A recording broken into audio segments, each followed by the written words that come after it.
মৃত্যুর দায় কার? ব্যানার হাতে নিয়ে বিক্ষোভ অঙ্গনারী কর্মীদের। সন্তান হওয়ার পরও মেলেনি ছুটি, মানসিক অবসাদে অঙ্গনারী কর্মীর মৃত্যু। সিডিপিও সুপারভাইজারের চাপে মৃত্যু হয়েছে অঙ্গনারী কর্মীর। অভিযোগ তুলে ধূপগুড়িতে সিডিপিও অফিস ঘেরাও করে আন্দোলনে সামিল অঙ্গনারী কর্মীরা।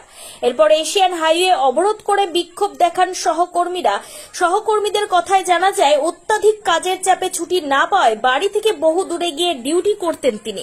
1.5 মাসের শিশুকে রেখে অঙ্গনারী কর্মী বিনা রায়ের আকস্মিক মৃত্যু হয় শনিবার।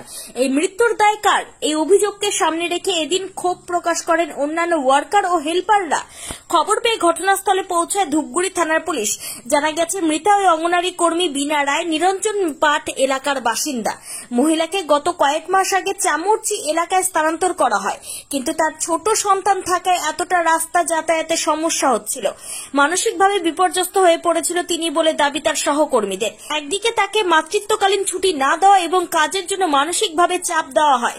যদিও সিডিপিও নীলাঙ্ক গাঙ্গুলি সব অভিযোগ অস্বীকার করে বলেন, বিনা রায়কে ছুটির কথা বলা হয়েছিল, তিনি ছুটি নেননি, এমনকি কোনো আবেদন করেননি। অন্যদিকে সুপারভাইজার তিনি বলছেন চামুরচি এলাকায় বিনা রায় কোনোদিন যাননি। অন্যদিকে এই কথা শুনে আরো ক্ষিপ্ত হয়ে পড়েন সহকর্মীরা। সহকর্মীদের দাবি, সুপারভাইজার মিথ্যা কথা বলছেন। এরপর সিডিপিও ও সুপারভাইজারের সঙ্গে সহকর্মীরা কথা বলেন।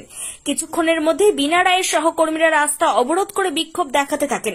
তাদের দাবি, এই মৃত্যুর দায় কার? এমনকি সিডিপিও ও সুপারভাইজারকে বদলির দাবি তোলেন।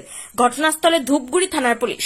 এবার ইনি এসে এই স্যার এসে আমাদের এতটাই চাপ দিচ্ছিল, সুপারভাইজার দিদি চাপ দিচ্ছিল।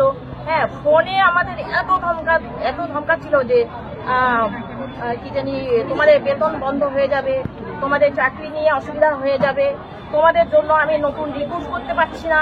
পরিষ্কার করে বলে দিয়েছে, এটা তোমাদের জন্য আমি নতুন রিক্রুট করতে পারছি না। কথা হয়েছে এখনো পর্যন্ত আজকে কথা হয়নি। আর যে দিদি মারা গেছিল ওই দিদি তো মানে হাইপারটেনশন এখন আমার সাথে 1 ঘন্টা ধরে কথা বলছিল। কি হয়েছিল ওনার সাথে? মানসিকভাবে বলতে কি, ফোনে বলতো যে যেতেই হবে। উনি বারবার রিকোয়েস্ট করে বলছিল স্যারকে, সাগর চলতে গেছে ওখানকার বাচ্চাদের সাথে, তবু ঢুকিয়ে দিতে পারেনি। তারপরে ওনাকে বলে, না দিদি আসতে হবে। এই ছোট্ট একটা বাচ্চা নিয়েও যেত, ছুটি দেওয়া হয়নি না ছুটি তো এটা হচ্ছে ও ছুটি নিয়েছিল, সেটা কেটে গেছে। তারপরে হচ্ছে কোনো ছুটিও পায়নি, নেয়নি। কি চাইছেন আমরা চাইছি এর প্রতিকার হোক। আমি ওখানকার, হ্যাঁ এখন আমি চামুচি যাচ্ছি, ঠিক আছে, ওর সাথে ওই দিদির সাথে যেটা হয়েছিল, এরপরে আমাদের সাথে যে হবে না এরকম কোনো কথা নয় তো, আমাদের সাথেও তো হতে পারে। কি চাইছেন? আমরা চাইছি আমাদের যারা ওখানে আমরা আছি চামুচিতে, সামান্য পয়সাতে, হ্যাঁ এত দূরে আমাদের যাওয়া, আমার মান্থলি আমার 6,000 টাকা লাগে ভাড়ায়, আমাদের বেতন দেয় 9,000 টাকা। 3 মাস ওই 3,000 টাকা আমি বাচ্চাদের খাবো, আর 6,000 টাকার আমার ভাড়া। তাহলে আমি কি সেন্টারটা করবো? আমরা আমাদের জীবন সংশয় নেই, আমাদের জীবনের দাম নেই। আমরা ছোট চাকরি করি বলে যখন যেখানে খুশি সেভাবে আমাদের পাঠাবে। এখানে তো অনেক পোস্ট খালি ছিল, এখানে আমাদের দিতে পারতো। আমরা অনেকবার বলেছি, রিকোয়েস্ট করেছি, হ্যাঁ তাহলে আমাদেরকে দিল না কেন? এবার উনি ওই দিদি চলে গেছে, এবার আমরাও কে যেতে পারি? হ্যাঁ, উনি তো টেনশনে ভুগতেছিল, আমি ছোট বাচ্চা নিয়ে কি করবো ওখানে। না উঠান, স্যার বলে কি বাইরে দাঁড়িয়ে থাকবেন, দিদিও তাই বলে বাইরে দাঁড়িয়ে থাকবেন, উঠানে বসে থাকবেন। আরে ওখানে স্যার নিজে গেছিল, উঠান বলতে কোনো জিনিস নেই ওখানে। ঘর বলতে সিডিপিও গেছিল নিজে, উনিও পারেন নাই। হ্যাঁ, ওখানকার পাবলিকে দিচ্ছিল না, ঠিক আছে, বলে পাবলিকের সাথে তোমরা পাবলিকের কথা তোমরা কেন শোনো? আরে আমাদের পাবলিককে নিয়ে কাজ করতে হবে, আমরা পাবলিকের কথা শুনবো না তো কার কথা শুনবো? এই যে উনারা দিদি গেছে, স্যার গেছে, উনারা সেদিন গেছে। আপনারা অফিসে এসে কি করছেন, কি চাইছেন অফিস থেকে? এখনো কথা হয়নি, আমরা প্রতিকার চাই। আর তারপরে ওই উনি যে দিদি যে চলে গেল, ঠিক আছে, এবার বাচ্চাগুলোকে কে মানুষ করবে? তার জন্য ভবিষ্যতের জন্য কিছু একটা করতে হবে, যাতে মেয়েটা যাতে কিছু একটা পায়।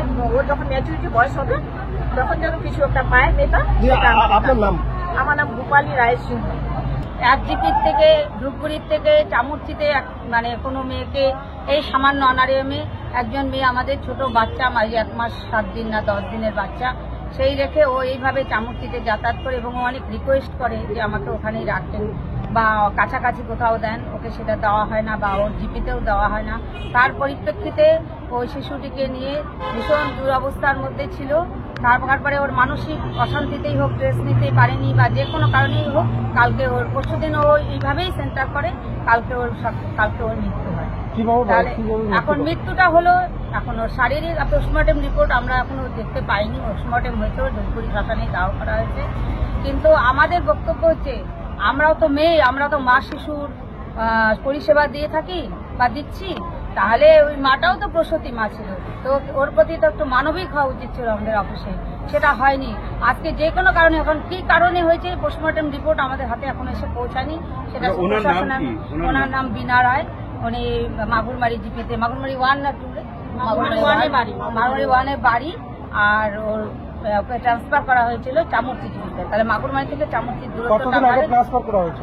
ওকে, এই আমাদের এই প্রোগ্রামটা চলছিল অনেক দিন থেকেই, কারণ এখানে আরো 3-4 জন আছে, ওরা প্রমোশন পাওয়ার পরে ওদেরকে সেই সেন্টারগুলো, এবং আরেকটা চাপ যে যা ওই জিপিতে যাওয়ার ফলে ওখানকার স্থানীয় মানুষজন তারা বলছিল এপ্রিল মাসে জয়েন করছিল, সিজারে বাচ্চা হয়েছিল এবং শারীরিকও অসুস্থই ছিল। এখন মেটারনিটি লিভ নেই, তার জন্য ওকে যে আবার এই কষ্ট করে সেন্টার করা, ওকে কাছাকাছি দিতে পারতো। ছুটির জন্য কি আবেদন করেছিল? ছুটির জন্য আবেদন করেছিল এবং বলেও ছিল বারবার ওকে কাছাকাছি দিতে, সেখানে ওকে কিছু করা হয়নি। মানে বলতে গেলে মানসিক নির্যাতন যেভাবেই হোক, ওর এভাবেই মৃত্যুটা কালকে আমরা বরণ করে নিতে পারছি।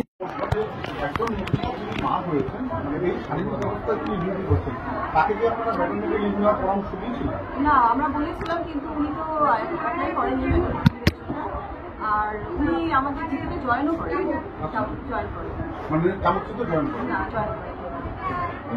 আপনার নামটা কি বলবেন? তাহলে এই যে বাকি যারা এখানে যারা কর্মীরা এসছেন তারা বলছেন যে আপনার একটা প্রেশার ছিল এবং যার জন্য বাধ্য হয়ে তাকে এই অবস্থায় কাজ করতে গিয়েছিলেন এবং সেই কারণেই তার মানসিক অবস্থা এবং তারপরে মেন্টাল প্রেশারে তার ব্রেন স্ট্রোক করে মৃত্যু। আচ্ছা, ওনার পোস্টিং হয়েছিল চামচিতে, ওখানকার কিছু সমস্যার জন্য উনি জয়েন করতে পারেননি এবং সেটা উনি লিখিত আকারে অফিসে দিয়ে গিয়েছেন, সেটা আমাদের কাছে। আগে কোন সেন্টারে ছিল, কবে নাগাদ ওনাকে ট্রান্সফার করা? উনি অনেকদিন আগেই মানে ওখানে পোস্টিং হয়েছে, কিন্তু উনি ওখানে জয়েন করতেই পারেননি। তখন উনি ওখানে ডিউটি করছিলেন না, না? মানে কেন, ওনার কি সমস্যা ছিল? ওখানে কিছু পাবলিক প্রবলেম আছে, পেশাগত কোনো সমস্যা ছিল? না সেরকম জানা নেই, তবে ওখানে কিছু প্রবলেম আছে, লোকাল প্রবলেম আছে, যার জন্য উনি জয়েন করতেই পারেনি এবং ওটা উনি মানে যে কারণে জয়েন করতে পারেনি ওটা হ্যাঁ, উনি যে জয়েন করতে পারেননি তারপরে কি বলেছেন? হ্যাঁ ওই 19টা হবে, 14টা করা আছে না, ওখানে 19টা হবে ওই প্রজেক্টটাতে। আর যদি হয় আমি জেনে বলছি। না জানি হ্যাঁ 14টা14টা। উনি জানেন, উনি লিখিত দিয়ে গেছেন, যেতে পারছেন না।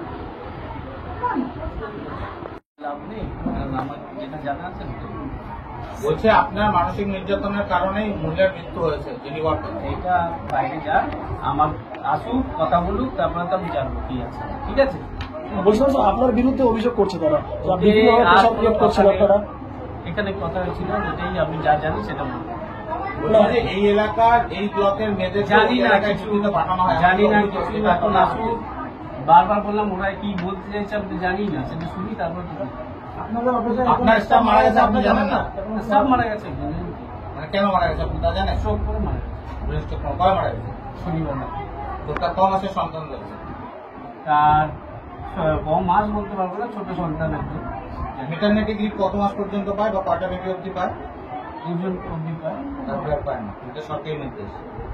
তো বলছি এই ধরনের মাদারদের ক্ষেত্রে কি আপনাদেরকে কাজে যাওয়াটা বাধ্যতামূলক? যাদের সন্তান 1 মাস 2 দিন 3 দিন? না, আমরা তো 6 মাসের মেটারনিটি লিভ দিই। ওনাকে যে অ্যাপ্লিকেশন করবে তাকেই তো 6 মাসের ছুটি দেওয়া হবে। উনিও কি ছুটি দিয়েছিলেন? উনি তো কিছু অ্যাপ্লিকেশন আমরা দেয়নি। তাহলে মৃত্যুর জন্য আপনি নিজেকে দায়ী মনে করছেন না? তাদের পরিবারের অভিযোগ যে আপনার চাপের চরিতে তার বাড়তি কাজের চাপের চরিতে যাবে। এইসব আমাকে এইসব কারণ তো আমার কোনো লাভ নেই। ঠিক আছে, যেটা ডাক্তার ফাইন্ডিংস পাবে সেটাই ডাক্তার যাবে, ডাক্তার। ঠিক আছে, মানসিক চাপটা তো আর ওনার হাই সুগার ছিল, ওনার হাই প্রেশার ছিল, দুটোই ছিল। ওনাদের ফ্যামিলি হিস্ট্রি এটাই, আমি যেটুকু শুনেছি ওনার বাবা মা দাদা সবাই হাই সুগার হাই প্রেশারেই মারা গেছে। ওনারও তাই ছিল, ওনারও তাই। উনি নেয়নি, ওনাকে আমরা বলেওছিলাম মেটারনিটি লিভের জন্য, জিজ্ঞেস করুন গভর্নমেন্টের দিদি না। থেকে ওখান থেকে অফিস থেকে স্যার আর দিদি চাপ দিয়েছিলেন যে না যেতেই হবে, আপনাদের রাস্তায় বসে থাকতে হবে, কারো দোকানে বসে থাকতে হবে, তবুও যেতে হবে সেন্টারে। মানে জয়েন না করেও হ্যাঁ, প্রতিদিন যেতে হবে। আপনাদের ঢুকিয়ে যেতে হবে বলছে, মানে ওখানে যেতে হবে। ওনারা তো প্রতিদিন গেছিলেন। হ্যাঁ, গেছে তো। ওই যে বাচ্চা নিয়ে গেছে ছোট প্রথম দিন গেছেন 10 দিনের বাচ্চা নিয়ে। আপনার নাম? আমার নাম ঝুমা পাল।